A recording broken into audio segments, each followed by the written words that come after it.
balamusiza mwena bannayuganda bannaffe ndi wano bakakasa nti oluvannyuma lw'okuyita mu buzibu bonna tukonfaminze nti olunaku lw'enkya lwe tugenda okwewandiisa engenda okunominatinga nga presidential candidate era oluvaayo tugenda kola rally eyokubiri bagitulemeseza naye tugenda kuŋŋaanira ku kisaawe enatete njagala mwenna okubayita abaagala eggwanga lyammwe mujje tubeere ffenna tubawo obubaka bwaffe obusooka after nomination mbakubiriza mwenna buli asobola ajje ne bendera y'eggwanga kwata flaga yo ya Uganda ojje nayo nammwe abatasobole kujja wakiri flaga giwanike wo giwanike ku business yo giteeke ku boda yo giteeke wona we bagirabira nga akabonero akalaga nti tuli bamalirivu okulwana eggwanga lyaffe okulitereeza nga akabonero akalaga nti twagala nnyo eggwanga lyaffe Uganda era tuli beetegefu okukola buli kyetaagisa okuliza ku layini entuufu tusinkane enatete mwena people power our power.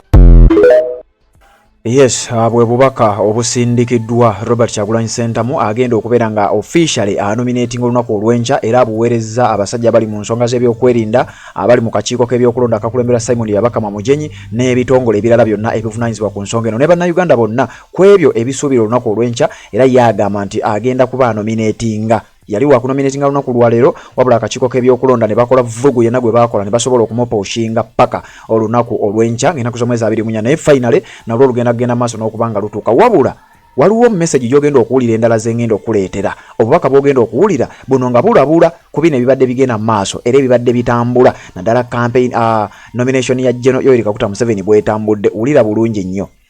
Olunaku lwaliyo ng'ennaku z'omwezi 23 omwezi ogw'omwenda 2025 lwe lunaku lubadde official nga General Yoweri Kaguta Museveni lwalina okunominatinga era bw'atyo agenze n'anominatinga wabula waliwo ebikolobero ebibaddewo nga bw'olaba mu kifaananyi awo bano bavubuka ba NRM bawagizi ababadde bagenda ekkololo wabula bayiseeko ku kitebe ekya National Unity Platform babaddewo awo nga bagabirawo ssente n'ebikolobero ebirala nga ne butambi bubadde bulabika nga bulaga nti abasajja ab'ebyokwerinda babadde baduumira era nga bawa ebiragiro abavubuka bano okubako obolyawo ebikolobero bye bakola newankubadde tewabadde ewomberayo neegenze mu maaso kakati obubaka bugenze direct eri omukulu amanyiddwa nga Simon Yabakama Mujenyi ku bino n'ebisuubirwa ebiyinza okubaawo singa anaaba teyeekomyeko kakati njagala kuwa ebigambo bya leader of opposition nga si mulala Honorable Joel Ssenyonyi ayina obubaka bwaweerezza omukulu Yabakama n'amulabula n'amugamba nga olunaku lwaleero nga bwe lutambudde nga terubaddeeko nsasagge yonna terubaddeeko mbeera yonna eremesa newankubadde tukitegeddeko nti meeting ez'okumukumu ez'ebyokwerinda kakati ate zitandise okutuula ku sipiidi y'ekika ekya waggulu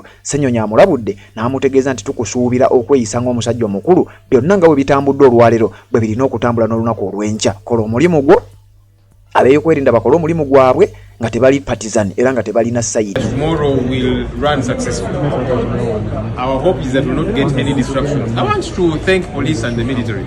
I've seen the way they have conducted themselves today as candidate Yoweri Museveni got nominated. Their supporters held processions almost everywhere in town, roads were blocked off. Few as they were, most of them were school children and so on. But okay, those are their supporters. Their supporters were not disrupted. And that's a good thing. We didn't see tear gas, we didn't see anybody being beaten. They were led to do all that they wanted to do because today was their day. Tomorrow is our day. Our hope is that police and the military will behave in similar manner. That they will not disrupt us as we move with our supporters to our campaign venue, as we go about our activities, that they will be present to provide security the same way they have done today. We hope that's what they will do. Yes, of course we shall have many supporters, but that should not be a problem. Be present, provide security, and that's why, by the way, we had wanted to have two campaign rally venues, because we have numerous supporters. So we thought one venue will not be adequate enough for them. So we said let's split, have some of our supporters at Katwe fill up the place, others at Natete. Now we have one rally venue, which complicates things because people will be many. But our hope is that the same way police has properly guarded the NRM supporters as they held processions, no tear gas, no beatings, no arrests, we hope that it will be in similar manner. We have always told our supporters, and good enough they heed to our clarion call, not to fall for the trap of provocation. Today, NRM supporters, they were outside here at our party headquarters offices. know, they did all the different things that they did, putting on t-shirts and so on, blocked the road there. Then they began to call out to our supporters, you foot soldiers, you come and we fight. The videos are all over. But we are glad that our people remained calm, because that's a trap. To provoke you, go and then engage in an altercation, then security comes and arrests you. Not the NRM people who have come here to provoke us. So that's who we are, even when provoked. Our hope is that tomorrow will run smoothly. Oba olwanagana naye oba omuvuganya oba ovuganya UPDF oba ovuganya Bank of Uganda oba ovuganya police oba ovuganya abayimbi bonna bonna baguze oba ovuganya aba politician bonna bonna nga mutwaliddemu n'abo opposition abasinga obe bagamba ku opposition naye waggulu eyo waliyo Katonda.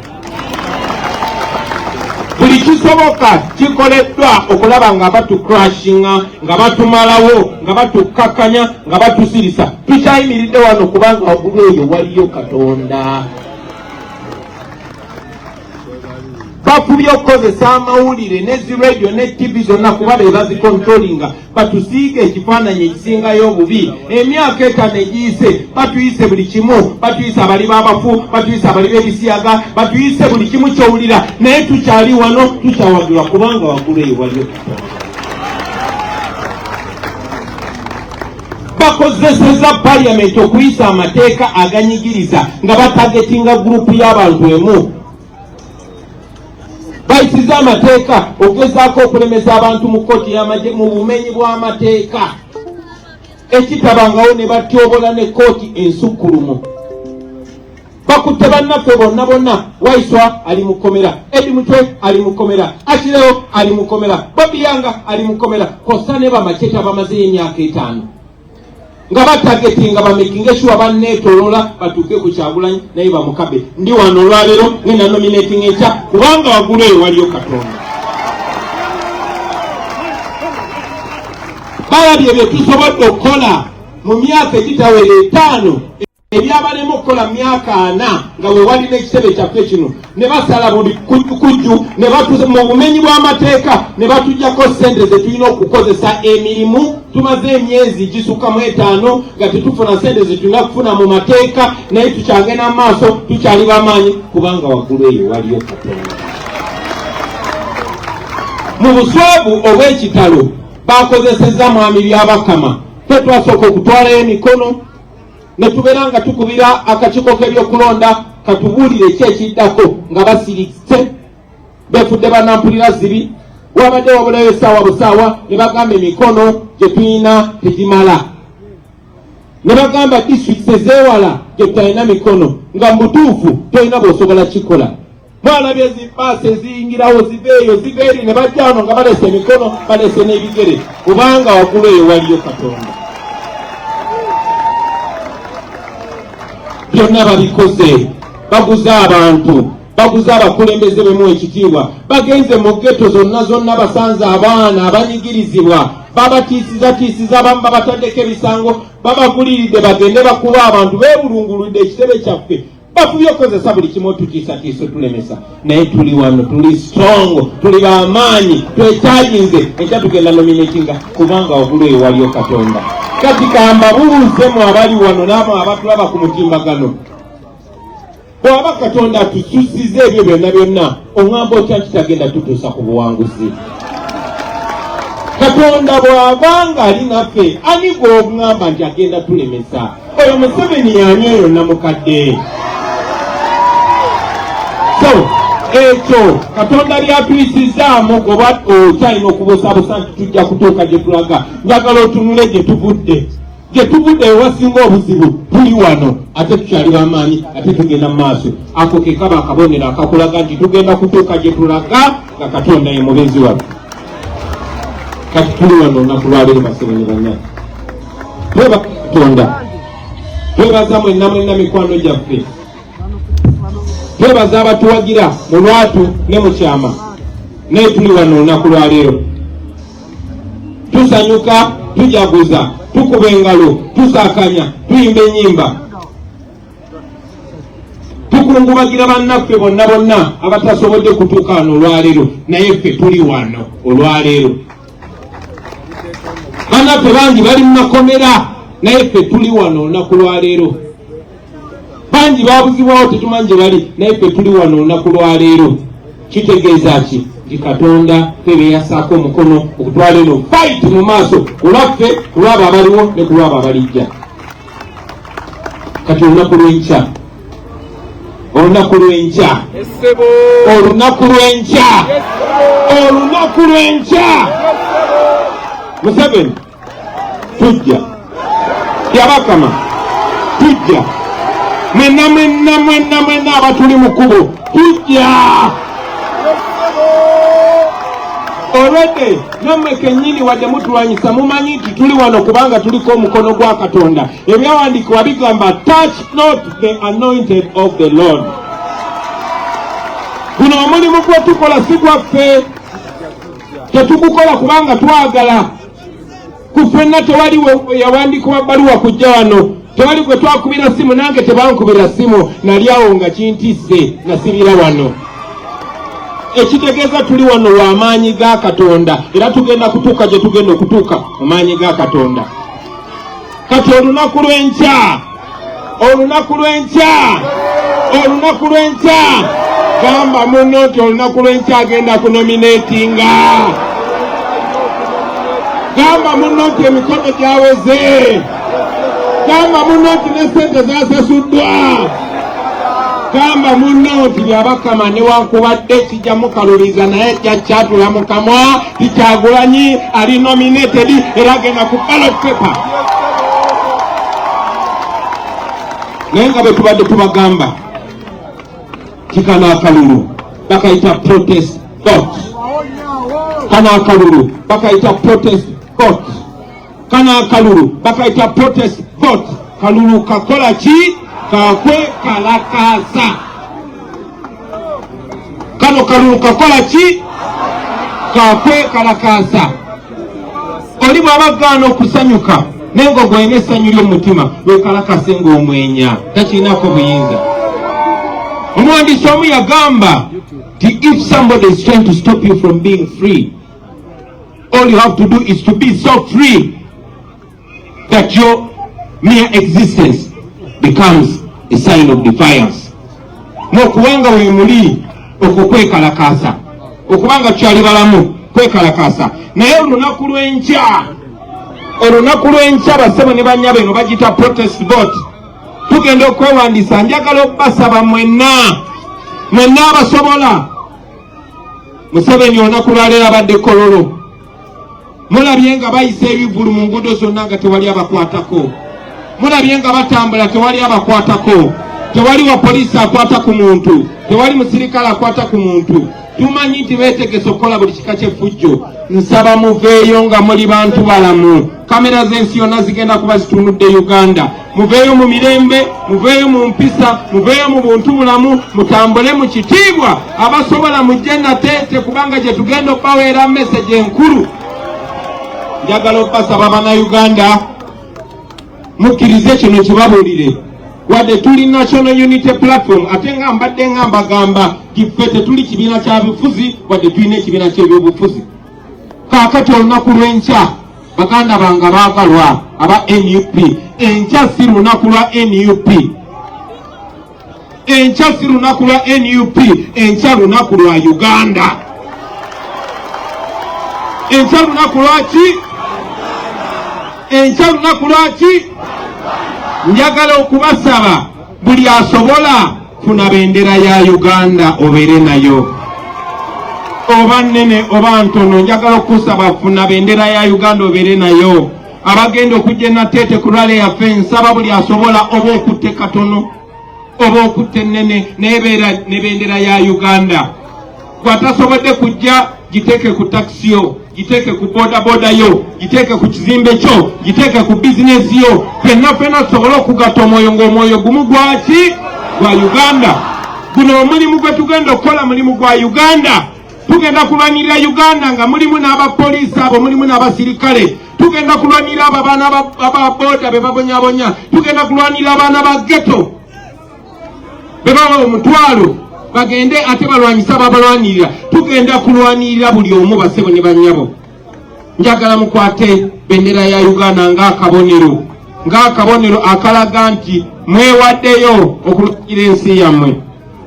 Njagala mukwatire akabonero ka Uganda ng'akabonero akalaga nti kitulwanirira si kyaffe wabula kya buli omu, twerwanirira nabo tubalwanirira. Nsaba buli omu gyali ajaganye kuba olunaku lw'enkya tugenda kuba tusembudde ate ekigere eky'amaanyi ekitutwala ku missoni ey'okwenunula. Tewali kikolobera kujaguza enkya. N'abo abatagenda kusobola kutuuka Nateete, oba oli Kawempe, oba oli Bwayise, oba oli Gomba, oba oli Mukono, oba oli Ntebe, oba oli Gayaza, mukole pate, mukube ngoma, mujaguze, muyimbe, musakanye, mugambe abantu tutusimbudde kuba olunaku lw'enkya. Njagala obbasaba mubeere baddembe, kubanga waliwo abamenyi b'amateeka abagenda okujja nga bambadde uniform zaffe eza poliisi ez'amagye. Bapangisiza dde abayaaye mwabalabye bajje batuyingiremu bagala okukola effujjo. Bagenda kugezaako okukola buli kyambyone kyonna kyonna. Baganda bange nsaba mukuume empisa naye nga temutya. Nsaba mukuume empisa. Mukama akalulu ensi yeetegese okututunuulira erabe ddala abakyamu be baani. Okulonda kuno tekugenda okusalawo tekujja kubeera ku lunaku lwa kulonda kwokka. Nedda kugenda kubeera okutandika n'enkya okumala emyezi 3. Alina obusungu njagala obusiibe, alina okutya njagala okusiibe, alina akatengo njagala okasiibe. Ogamba abeewammwe titusimbudde tukomawo na birimba. Olunaku lwankya basebo ne bannyabo kankendeze ku bigambo byange ebyolwaleero. Mwebaza nnyo Katonda. Njagala obbakakasa nti kino kye tuliko si kinyumu, tugenda kuwangula. Kyova olaba baatidde dda. Lubongo yakibagambyeko nti twali e Senegal ng'abavubuka bonna balese gurupu z'abayimbi, balese gurupu z'abakyala, balese gurupu z'abanaddiini. Waliwo pulezidenti omu gwe bayita Macky Sall ng'agezaako okukakasa eggwanga nti tebisobola kukyuka. Pulezidenti aliko olwaleero yali mukomera, muvubuka kyali waffe ne ttiimu ye yonna bali mukomera. Naye njagala okubategeeza Baganda bange waggulu eyo waliwo Katonda. Ate Katonda tayimirirangako na mulyazaamaanyi. Njagala ng'okukkatiriza ebigambo ebyogeddwano tikana akalulu tukayingiramu n'ebintu bibiri, kubanga ne be tulwanagana nabo bayingira mu kalulu kano n'ebintu bibiri. Museveni ne banne bagenda okuyingira mu kalulu kano n'ebintu bibiri, hate and fear. Bayingira mu kalulu kano n'obukyayi, bayingira mu kalulu kano n'okutya. Baganda bange nsaba tuyingire mu kalulu kano n'ebintu bibiri. Njagala tuyingire mu kalulu kano n'okukkiriza nti kisoboka era kigenda kubeerawo. Njagala tuyingire mu kalulu kano n'essuubi nti kisoboka era kigenda kubeerawo. Mwebale nnyo okumpuliriza. Mukama abampeera omukisa. Mbeesunze nnyo e Nateete. Mugambe abaana bonna twesange e Nateete. Jangu ne benderayo mu kuvimba ng'ogiwuuba ng'ogamba tugenda mu Uganda empya, Uganda ey'okweyagala. Nnyo mwebale ddala. Mukama abampeera omukisa.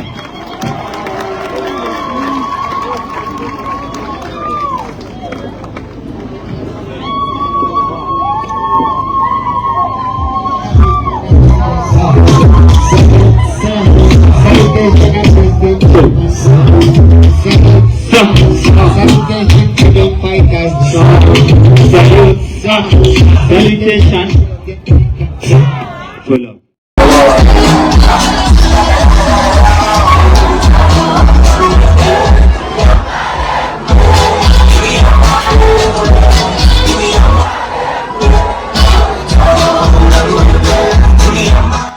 ensonga z'obufumbo olina omwami naye ng'akutawanya olina omukyala ng'akutawanya bajja ne bakwagalako ne bagenda gwe alina ebizibu mu byenfuna nga sente zikuyita mu ngalo wooteeka sente zifa bufi b'owola tebazza gwe aloota ng'ogwa mu nnyanja gwe alumizibwa omutwe nga guganye okuwona naawe aloota ng'ebintu bikozesa ensonga z'obufumbo nina ekifo ku mugga awali amayinja wennyambululirako ebisiraani ekigwa ekifiiriza omudibo obutaganja obutaweebwa nzijanjaba abantu ab'enzikiriza zonna nsiŋŋaanibwa njeru ku lw'ejjinja gwanjagala kuba ku nnamba yange eyo naawe ali ewala ennyo yita ku WhatsApp